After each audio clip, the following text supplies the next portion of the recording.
20-year-old Penny Hill was found lying by the roadside near Coolah on Monday morning. She'd suffered serious head injuries. Yesterday, her parents, who've maintained a bedside vigil at John Hunter Hospital where she remains in a coma, appealed for public help in finding her attacker.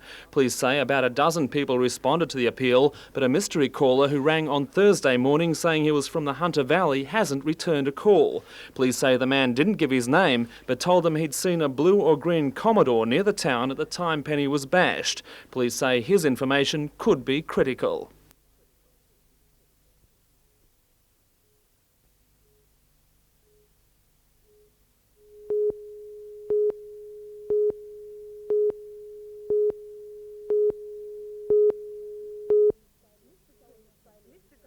Mr Crean's failure to show at the conference has not impressed farmers. His office earlier indicated the minister would be in the Northern Territory all week and therefore unable to attend the 5-day meeting. However, the association claims a quick phone call today established Mr Crean was in fact in Canberra. Attracting farmers from all over the state, the conference is the first major gathering of primary producers since Mr Crean took over the primary industry portfolio. We were very disappointed. Other issues raised today included that of high interest rates and the exchange rate. Senior Vice President of the Association, Charles Armstrong, believes Australia must become more competitive if it is to stay in touch with the rest of the world, especially Asia.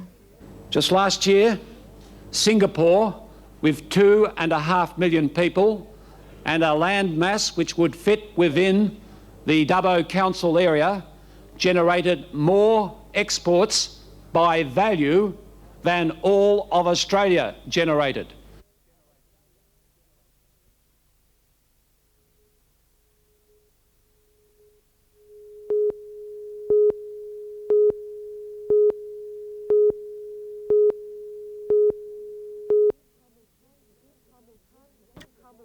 This humble parchment represents worldwide recognition of the years Dr Paul Moffat has spent educating patients and the general community about the disease. It's a big honour for me and a total surprise. I had no warning, no knowledge that it was about to happen. But he refuses to take all the credit. It's also a big honour for Newcastle and for the Diabetic Centre here. Dr Moffat helped set up the Education and Stabilisation Centre at the Royal Newcastle Hospital in 1972, the first in the country. Since then, the rest of Australia has followed Newcastle's lead, and according to Dr Moffat, diabetes sufferers are much better educated than before, but there are still major problems associated with the disease. Diabetes is the most common cause of blindness in people under 65. 1 in 9 sufferers develop sight-threatening retinopathy. It's those alarming figures Dr Moffat is now working to reduce. The sad part about that is that it needn't happen, because if they're diagnosed early enough, then it can be treated and prevented. That's the message that we've got to get to all diabetic people throughout Australia. Please go and see an eye specialist.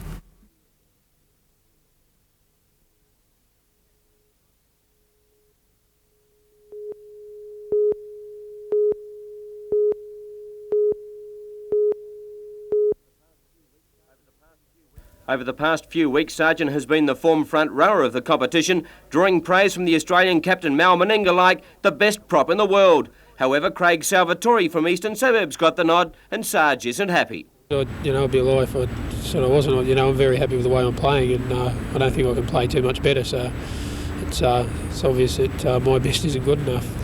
Reflecting on yesterday's 18-10 loss to the Sharks after leading 10-2 at half-time, the big prop points to a lack of concentration in the last 40 minutes as one of the night's seasonal problems. Except for the Parramatta game, we've led the last handful of games at half-time and been beaten in the end. So, maybe it may just be a concentration thing there when you get back out there for the second half. How's the snoz? Oh, mate, she's broken, as you can see. Like the elephant man, but... yeah, it's a little bit sore, but, it'll settle down. With players making trips to the sin bin on more occasions than there were attacking raids, lack of discipline as well as concentration levels had a big effect on the night's 5th loss in succession. But all the fault is not necessarily the players. Little things in discipline have been a contributing factor in more than 1 or 2 games this year. I think they were at about 6 games this year, so it's certainly an area that we have to address, both on the field and we'll be certainly looking at other little areas in the club that in club activities that need to and lead to discipline across all three grades. For the players themselves, bitter disappointment at letting another match which was within their grasp slip through their fingers. The frustration and the desire to achieve the 2 points which they were after yesterday can sometimes lead to that over-exuberance or that little lack of discipline that you need to win Winfield Cup games of football.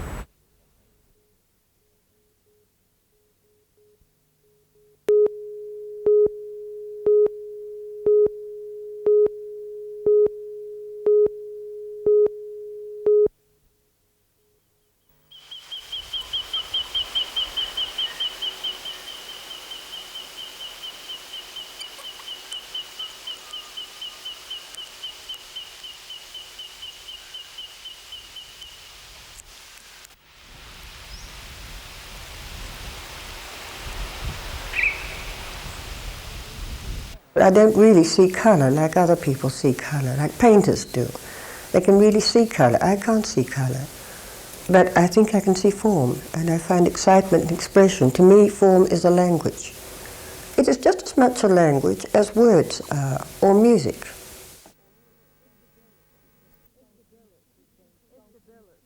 Esther Bellis has been sculpting for 52 of her 67 years. She found her calling during childhood in New Zealand. Well, I wanted to be a portrait painter from a little one, from a kid. And then a teacher in the secondary school brought some clay. I was about 15, I suppose, and that was the end of... I wasn't much good at painting anyway. Since then, she's brought to life countless pieces of metal.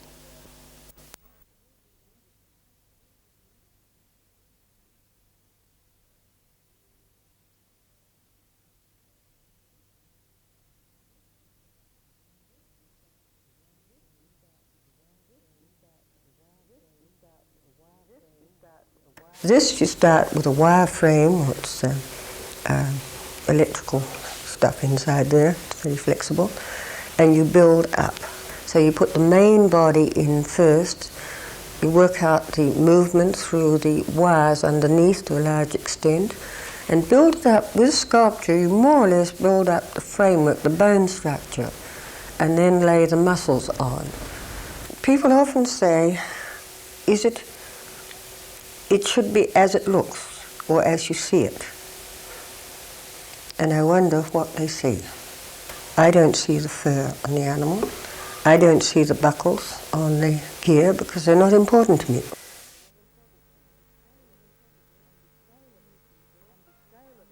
And the scale of Esther's work is unrestricted.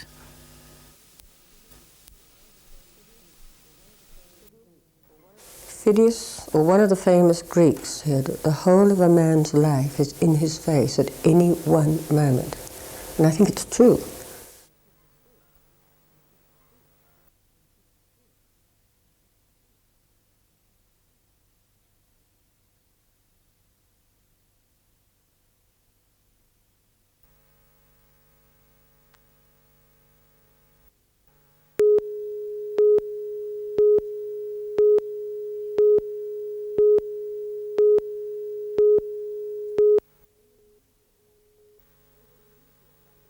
There were the usual backstage preparations before the parade. Hair swept into place, clothes given a last-minute touch-up, and nervous rehearsals behind the closed curtain.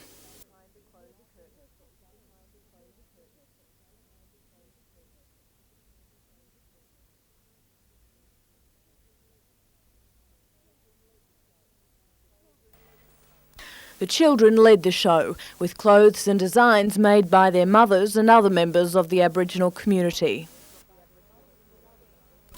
They were followed by the teens.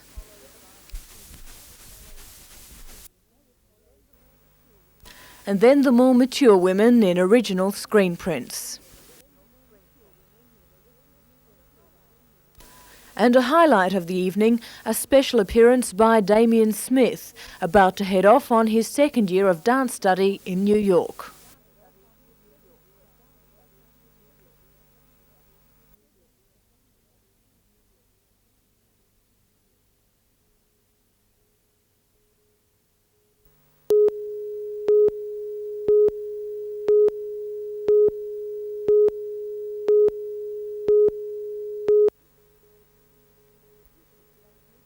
The decision at today's meeting was unanimous. Until 1994, sludge will be pumped into the abandoned Newcastle colliery beginning in July next year, when Burwood Beach's new secondary treatment plant is commissioned.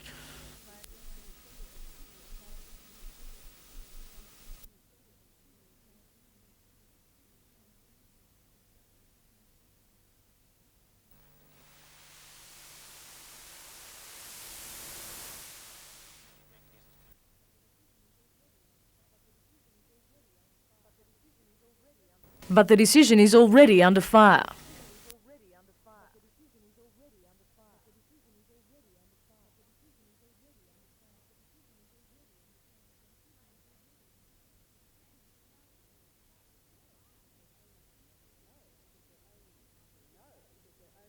We know that they're only looking at the cheapest option, not the best, and I can only say to myself, when are people going to stop dumping on Newcastle? When are we going to get an environmentally sound approach? Under the scheme, sludge will be pumped into the mine through a bore at Burwood Beach and spread under homes from Scenic Drive to Curry Street. And not all residents disapprove. I think it's an admirable way of dealing with the sludge in the current situation. That is, the alternatives are at this present time not environmentally as good as this one. The board now awaits final approval from the State Pollution Control Commission, which has already endorsed the scheme in principle.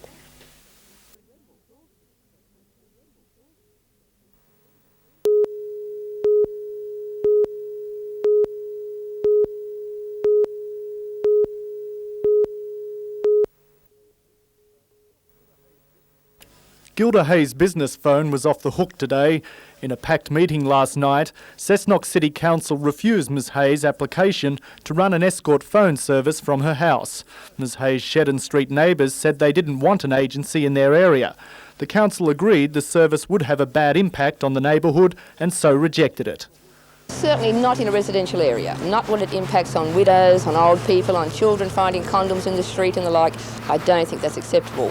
Had it been an industrial area, it may well have been different. But Ms Hay believes the residents and the council have jumped to conclusions and wrongly labelled her companion service a brothel. They haven't given me a fair go. They have not given it a fair chance. She says she has not posed a moral threat, but merely tried to earn a living. It's not a moral issue. It's a way of earning money. I am on a pension. I want to get off that pension. Ms Hay asserts she'll not let the matter rest and will fight to keep her service. But Mayor Callaghan says the council, which also rejected an application for a sex shop in Vincent Street, has the backing of the people. It was a unanimous decision by council following representations from hundreds and hundreds of people from throughout the city of Cessnock. I have no doubt that the majority of the city is firmly behind us. The Mayor's comments seem to be endorsed by those spoken to in Cessnock today. Well, this is a peaceful little town and we just don't want that sort of thing here.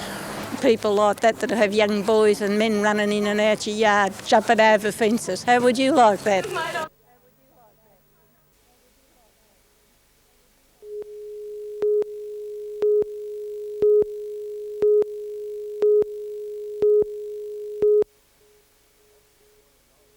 Australs are on a roll at the moment and have gained points from each of their past 7 outings with 4 wins and 3 draws. Earlier this year, the locals thumped Manly North Shore 5-0 and will be out to repeat that dose in the state capital.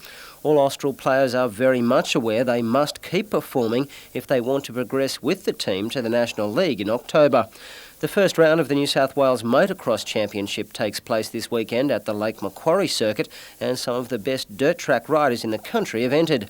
Among them is the defending champion Mark Kirkman, who at 21 years of age is a real chance to retain his crown. But he will encounter stiff opposition from Anthony Gobert, Stan Bergen and Kim Ashkenazi. From motocross to polocross, and the Hunter Valley Championships, which incorporate the Kirkwood Cup, will be conducted at Maitland this weekend. The Cup has been contested 34 times, a record in polocross, and it's now become the symbol of mixed polocross supremacy in Australia. And if flex appeal is more your go, the Northern New South Wales Championships at the Belmont 16-footers is sure to raise some eyebrows, with the winners off to the Oceania titles next weekend.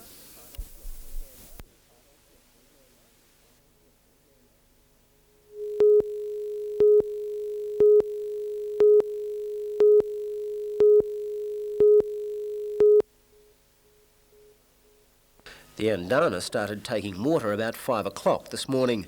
The police launch Abbott and the coastal patrol vessel Giralong went to its assistance and took the trawler in tow at about 12:45 p.m. Extra pumps were lowered on board by the rescue helicopter, but were of little use. The Port Stephens Coastal Patrol confirms the vessel sank just after 2:40 this afternoon. The 2 crew members and a policeman on board were all rescued safely.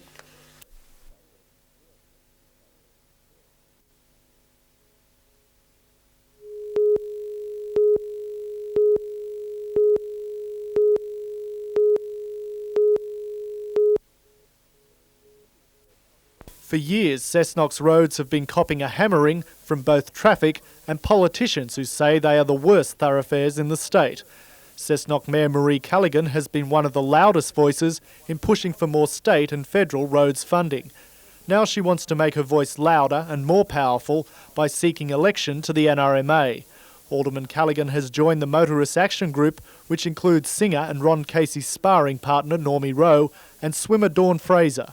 The group wants to wrest control from what Alderman Callaghan calls the old boys network in charge of the association. We want to put the motorist needs back in the NRMA. It's an organisation with $3 billion in assets, $17 million profit last year, and yet those funds aren't being returned to the average motorist. The NRMA has supported Cessnock's bid for more roads funding in the past, but the Mayor says the association has focused on Sydney and should provide a stronger presence in other regions. Particularly not in country areas. One needs to look at Cabbage Tree Road in Port Stephens, throughout Cessnock, throughout the North Coast. There's not been the focus on the country areas, and that's going to change.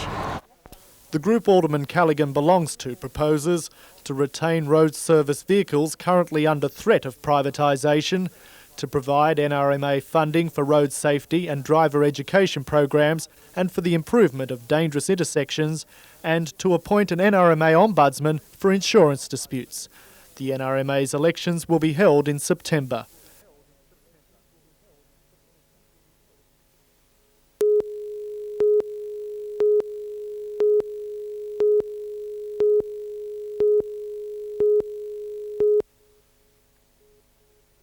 When the players turned up at Carrington Bowling Club this morning, they found one of the greens had been carved up by vandals.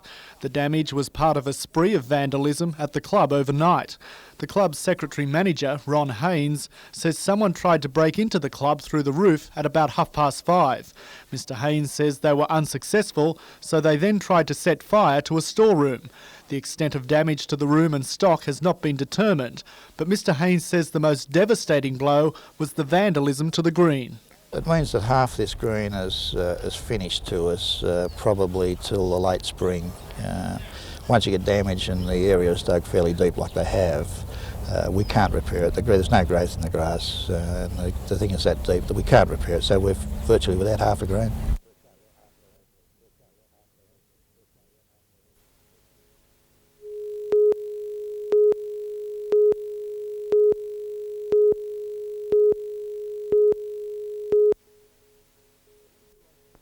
"20-year-old Penny Hill was airlifted to the John Hunter Hospital after she was found unconscious by the side of the road in Coolah almost 2 weeks ago.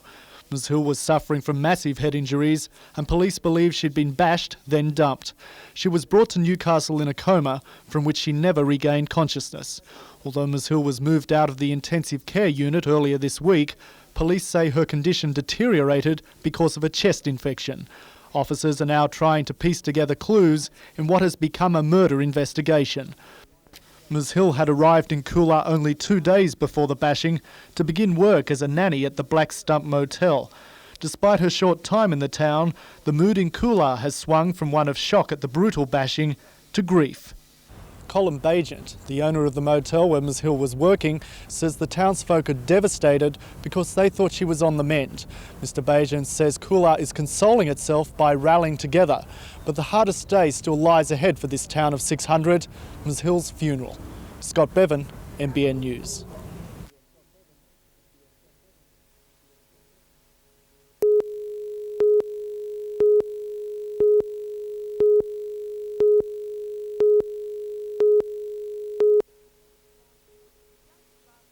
Just last month, Council decided to approach the Minister, Jerry Peacock, to introduce the ward system before the September council elections.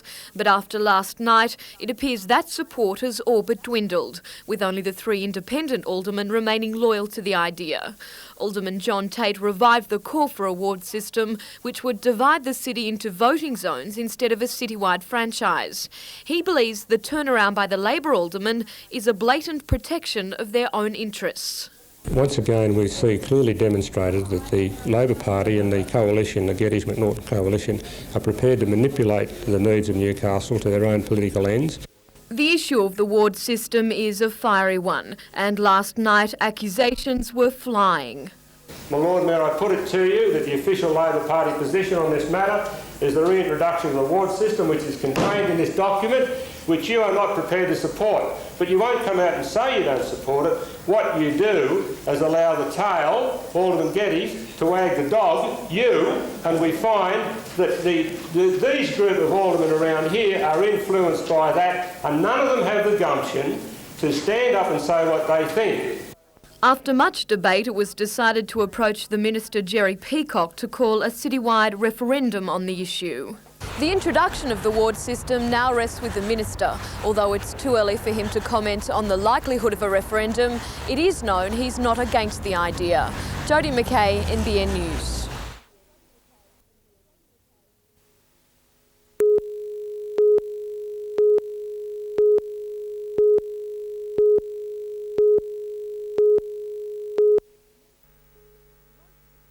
Most people would have been introduced to Charlie Brown in the newspapers, a lovable comic strip hero who is never successful at anything but is always willing to give it a go.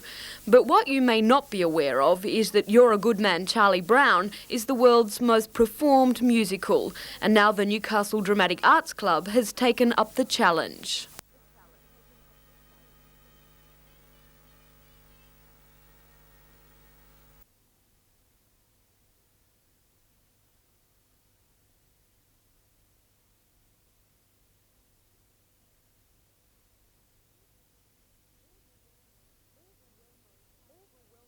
All the well-known characters from Charles M. Schulz's Peanuts are portrayed. Mark O'Neill plays Charlie Brown, Amanda Helmer is the irrepressible Lucy, there's Schroeder of classical music fame, and Linus, the philosopher with his security blanket. Lucy's friend Paddy is also depicted, and of course Snoopy, a human being like any other dog.